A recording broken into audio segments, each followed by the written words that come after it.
For years, you've been living under the illusion that you were just another face in the crowd, following a storyline someone else wrote for you. You played along, kept your head down, did what was expected, and all the while, something far more significant was happening in the background. They were watching, not for the obvious signs, not for the noise or the bravado, but for the quiet precision in the way you move through the world. Then one day, the phone rings. An unfamiliar number. Your breath catches, not from fear, but from an unshakable sense of inevitability. You've been waiting for this moment without even knowing it. The voice on the other end doesn't waste time. "We've been tracking you," they say, and suddenly the scattered pieces of your life lock together. They weren't studying what you claimed to be, they were studying what you couldn't hide. The way your eyes catch the truth before the words land. The way you stay composed when everything around you collapses. The way you navigate unseen currents, slipping through storms that sink others. They don't recruit the performers, the ones desperate to be noticed. They recruit the ghosts in plain sight, the ones who made themselves untouchable, who turned every wound into a weapon, every rejection into a calculated edge, every lonely night into training for independence. You thought you were just surviving, but the truth is, you were being forged. Every betrayal wasn't just pain, it was a field exercise in trusting your own read over anyone's promises. Every rejection was a live drill in sharpening perception. Every period of being invisible was a calculated apprenticeship in operating without detection. The world told you that you were just getting through, but that was a cover story. You weren't enduring. You were learning the mechanics of control. While others fought for attention, you learned how to shape attention. While they scrambled to be seen, you became fluent in the power of being unseen until the exact moment it suited you. You stopped chasing the spotlight because you understood the greater skill was deciding where that spotlight falls and for how long. Long before you crossed a threshold, you'd already mapped the terrain, who holds the influence, where the exits are, what the emotional climate is. That pause at the door, not hesitation, calibration. You detect the shift in someone's tone before they hear it themselves, feel the fracture in their story before they finish the sentence. Your presence influences even in silence, a nod that unlocks trust, a well-timed pause that drags confessions into the air. The positioning of your body so you hear everything while revealing nothing. This is not manipulation, this is precision. You've turned losses into reconnaissance, invisibility into stealth advantage, betrayal into a catalog of human tells. You understand that talent is common, but perception, true strategic perception, is rare. While others played at the game they could see, you mastered the one they couldn't. You learned that real power doesn't shout, it doesn't wave, it sits quietly, seeing all, moving only when the outcome is already decided. The real players never look like they're playing. They don't walk into a room trying to command attention. They walk in knowing they already own it. No noise, no spectacle. They shift the atmosphere without anyone noticing the moment it changed. While others are obsessed with the theater of power, you're in the business of results. Your influence is invisible until it's irreversible. You've been slipping thoughts into the air like coded messages, planting them so subtly that people believe they came up with them on their own. You've weaponized patience without even realizing it. Every pause in your speech is deliberate, every moment of silence a silent scalpel. You've seen what happens when people try to fill the void. They spill information. They reveal motives. They confess without knowing they're confessing. You've always known the value of opacity. Let others prove themselves by over-explaining. You let them prove themselves by talking too much. While they spill their fears, ambitions, and weak points, You remain an unanswered question. You're not here to be read. You're here to read them. The move you're going to make is never the one they saw coming. And that unpredictability makes you dangerous in ways they can't quantify. For you, conversation isn't small talk. It's reconnaissance. Every detail matters. The way someone's smile doesn't reach their eyes, the way their voice dips when they lie, the flicker in their pupils when they're about to say something they don't believe. You've been decoding these signals instinctively your entire life, but now you're learning to do it on purpose. Every face is a confession waiting for the right question. Every story they tell is an opening into the truth they're trying to bury. Your influence isn't blunt force, it's surgical. You know the emotional tripwires people carry, the childhood scars, the buried insecurities, the soft spots they'd rather you never touch.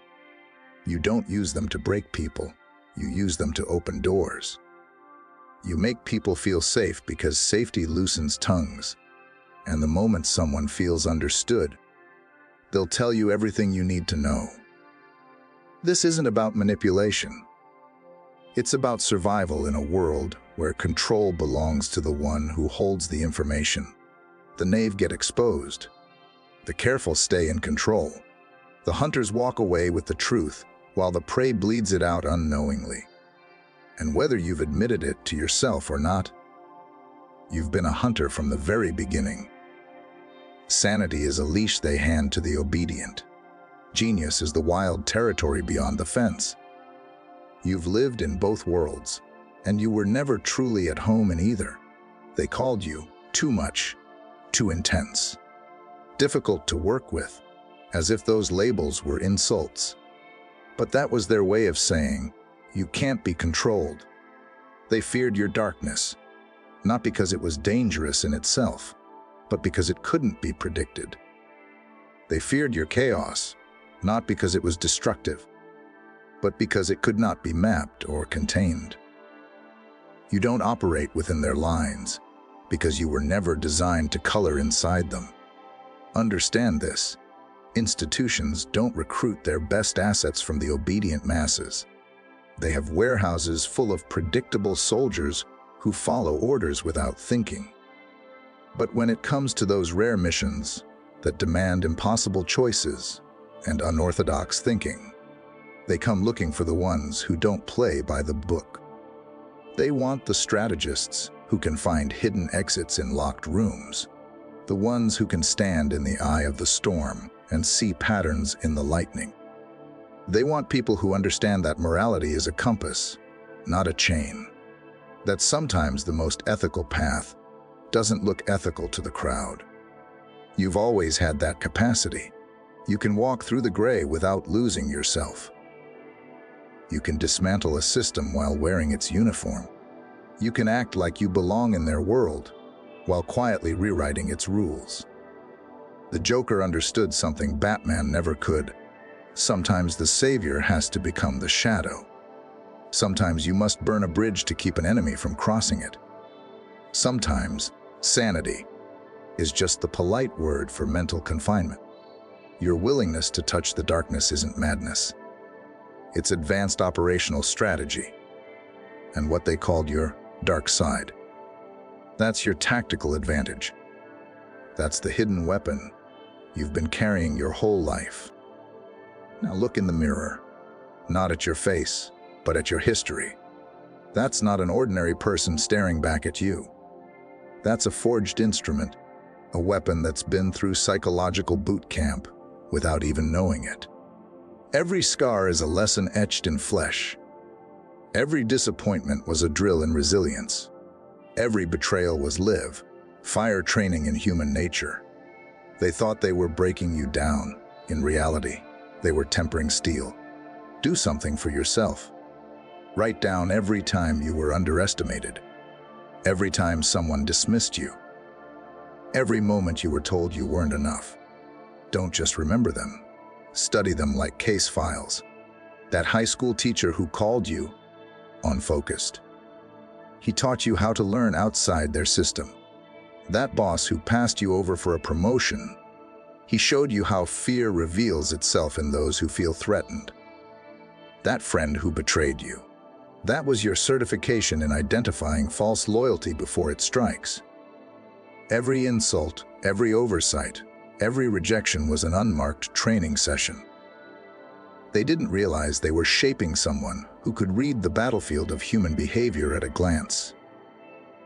While they were busy ignoring you, you were perfecting the art of invisibility. While they were doubting you, you were sharpening the tools they didn't even know existed. Your pain was never a punishment. It was preparation. The universe was crafting an operator who could handle missions beyond the comprehension of ordinary minds. You thought you were just surviving, but survival was the test. Graduation was the real goal. And now, operative, you're no longer a civilian in your own story. You've been ready for years. They just didn't see it coming. The most dangerous conversations happen in the spaces between words. That pause after they ask you something. That's not empty time. That's psychological pressure building. That silence forces them to fill the void with truth.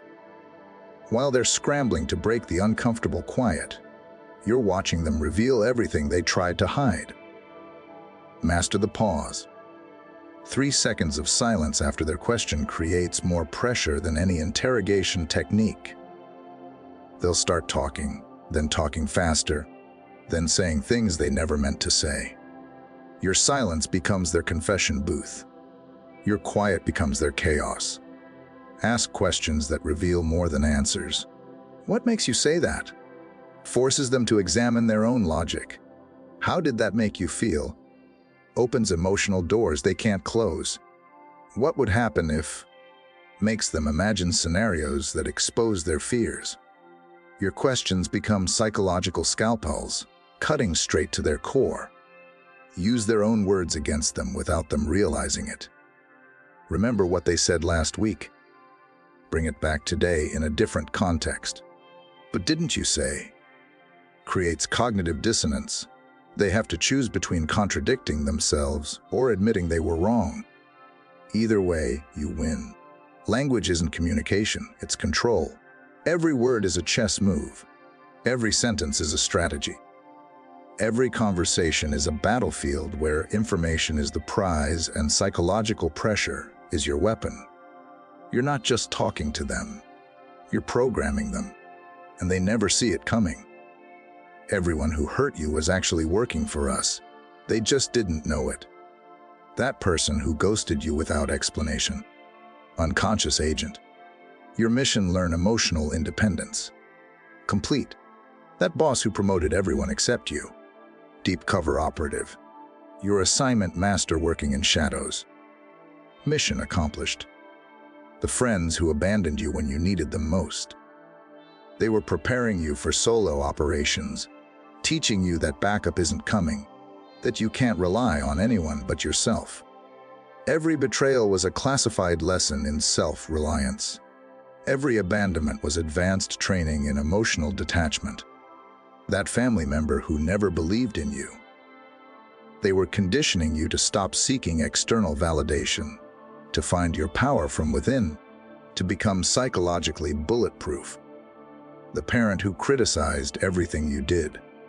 They were teaching you to trust your own judgment over their opinions. Brutal, but effective. Your ex who cheated on you. They were showing you how to detect deception, how to read micro-expressions of guilt, how to trust your instincts when something feels wrong. That heartbreak wasn't random cruelty. It was intelligence training. Learning to see through lies becomes second nature when survival depends on it. The FBI doesn't recruit people who had easy lives. They recruit people who learn to weaponize pain, who turn trauma into tactical advantage, who discovered that being broken, then rebuilding yourself creates something stronger than what was there before. Congratulations, operative. Your training is complete. The most powerful people in the room are the ones you don't notice. While everyone's watching the loud one, the flashy one, the one demanding attention, The real operator sits quietly in the corner, observing, calculating, controlling outcomes without anyone realizing they's being controlled. You've already mastered this. Now make it conscious. Advanced camouflage isn't about hiding behind furniture. It's about emotional camouflage. Be present without being perceived as a threat. Nod at the right moments. Ask safe questions. Let them think you're harmless while you're actually the most dangerous person there. Your weapon isn't aggression. It's invisibility. Gather intelligence while appearing disinterested. Look bored while they spill their secrets. Seem distracted while you're recording every word. They'll tell you everything because they think you're not paying attention. Your apparent disengagement becomes their confessional. Your fake indifference extracts their real information. Influence outcomes while maintaining plausible deniability. Plant suggestions that feel like their ideas. Create circumstances that lead to your desired result. When things go your way, it looks like coincidence, not coordination. You're the puppet master they never see pulling the strings. The ghosts aren't invisible because they can't be seen. They're invisible because they choose when to be seen. You control your presence like a dimmer switch, bright when you need to influence, dark when you need to observe. The power isn't in being noticed, it's in controlling when you're noticed. Your old identity was a cover story. Time to access your real programming. That person you thought you were. The one who got hurt, who felt lost, who wondered why nothing ever worked out. That was just your civilian disguise, a deep cover so convincing you even fooled yourself. But the mission parameters have changed. It's time to activate your true operational identity. Stop thinking like a civilian. Start thinking like an asset. Every conversation isn't small talk, it's intelligence gathering. Every person you meet isn't just a random encounter. They're either a strategic alliance or a potential threat. Your job is to determine which. Your mind is now a constant threat assessment computer. Every situation is an opportunity to gather data, test hypotheses, or execute influence operations. That office meeting, information warfare, that family dinner, psychological reconnaissance, that casual coffee with a friend, counterintelligence. You're not just living your life anymore, you're conducting operations within it. This isn't paranoia, this is operational awareness. Paranoia assumes everyone is against you. Operational awareness assumes everyone has an agenda, and your job is to identify it before they execute it. You're not afraid of people, you're strategically cautious. You're not suspicious, you're professionally observant. The psychological transformation is complete. You've evolved from victim to operator, from reactive to proactive, from wondering why things happen to you to making things happen through you. Your old identity served its purpose, teaching you to survive. Your new identity, that's designed to dominate. Welcome to your real-life operative. The only person you can truly trust is the one who knows, beyond a shadow of doubt, that you're dangerous. Not dangerous in the theatrical sense, but dangerous in the quiet, measured, utterly decisive way that makes betrayal a fatal miscalculation. Understand this. Those who believe you are harmless will treat you as disposable, because in their mind, your absence costs them nothing. They will trade you, abandon you, or sacrifice you the moment convenience outweighs connection. Harmlessness invites exploitation, but someone who has looked into your eyes and seen the calm certainty that you can and will act when crossed. That person understands the weight of consequences. They know that treachery is not just a mistake, it's a point of no return. Fear, when it's clean, precise, and controlled, creates a loyalty far more durable than the fickle tides of affection. Love is vulnerable to mood swings, to misunderstanding, to the simple erosion of time. But respect that is fused with a quiet awareness of your capabilities, that is steel, bolted loyalty. Respect your power or become a casualty of it. Those are the only two options you offer. and the wise ones choose the former. This is where emotional naivety must be burned out of you. Stop filtering your relationships through sentiment. Start evaluating them through the cold lens of strategic value. Ask yourself, who would betray me if the price was high enough? The uncomfortable answer is most of them. Who would protect me even when it costs them something? Very few. Who sees my potential and wants to see it rise? And who sees it as a threat they need to smother? The difference between these categories is the difference between an asset and a liability. Look closer at your circle. That family member who disguises criticism as concern. They are not nurturing you. They are containing you, trying to keep you small so their own mediocrity never feels exposed. That friend who subtly undermines every bold step you take. They need you to remain in the shadow so they can keep pretending they're ahead. That colleague who forgets to pass along information or subtly sabotages your projects. They've already done the math and decided you are competition they can't beat in open combat. None of this is personal. It is strategic self-preservation.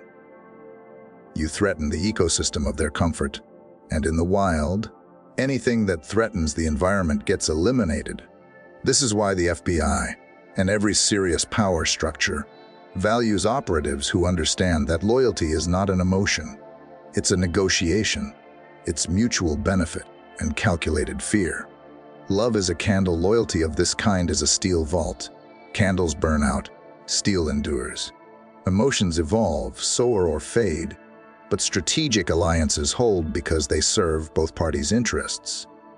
Trust should never be handed out like a gift. It should be earned, tested, and renegotiated like a high-stakes contract. Map your relationships like you're in a war room, because you are. Lay it out: allies, enemies, neutral parties, dormant assets, active liabilities. No one is just a friend.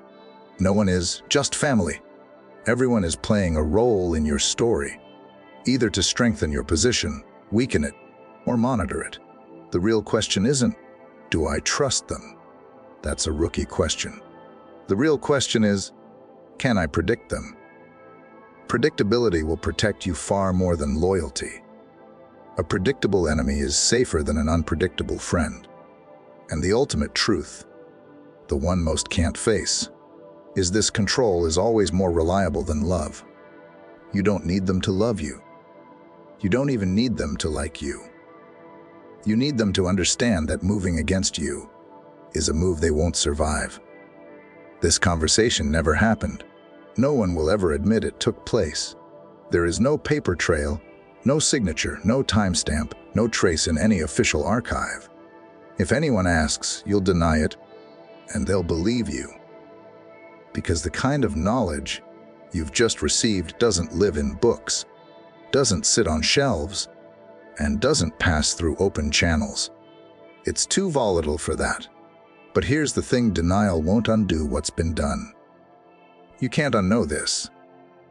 The words have already sunk past the surface, bypassed your conscious filters, and hardwired themselves into your operational matrix. From this moment forward, you will not look at the world the same way. You'll start noticing the micro expressions people don't realize they make. The hesitation before they answer. The way their eyes drift when they lie. The sudden drop in their breathing pattern when you get too close to the truth. Every conversation will unfold in layers you never noticed before. Overt, covert, and subtextual. And you will read all three at once. Every room will present itself as a map: exits, choke points, pressure points, alliances forming in the corners, betrayals gestating in the shadows. Your reality has been upgraded, not from high definition, but from civilian broadcast to classified feed. The frequencies you now receive are invisible to those around you, but they will shape every decision you make. The world itself hasn't changed. You have. Your perception has sharpened into a weapon. All those years you thought you were flawed. You were misreading the data. That impatience, they criticized was rapid threat assessment. That coldness they accused you of was emotional insulation against manipulation. That paranoia they mocked was your early warning system. Every trait you thought was a liability was actually a concealed tactical advantage. Camouflage until you were ready to deploy it. And what you considered your dark side. That wasn't darkness. It was the unpolished edge of a blade no one wanted you to know you had. You were a weapon in storage, kept dull so you wouldn't realize your cutting power. But you've felt it now. You've seen how easily you can slice through the noise, through people's masks, straight to the truth. That edge is yours.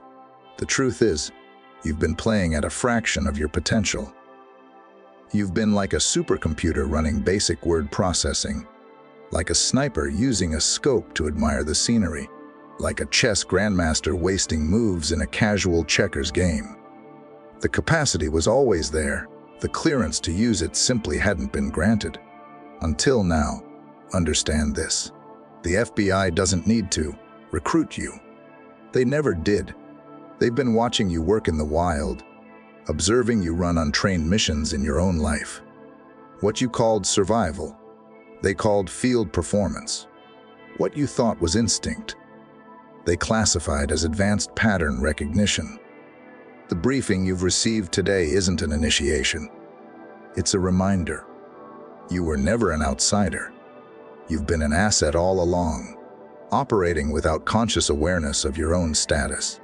So the question isn't whether you're ready for psychological warfare. That question is obsolete. The only question that matters now is this: is psychological warfare ready for you? Because you won't just enter the field, you'll alter it.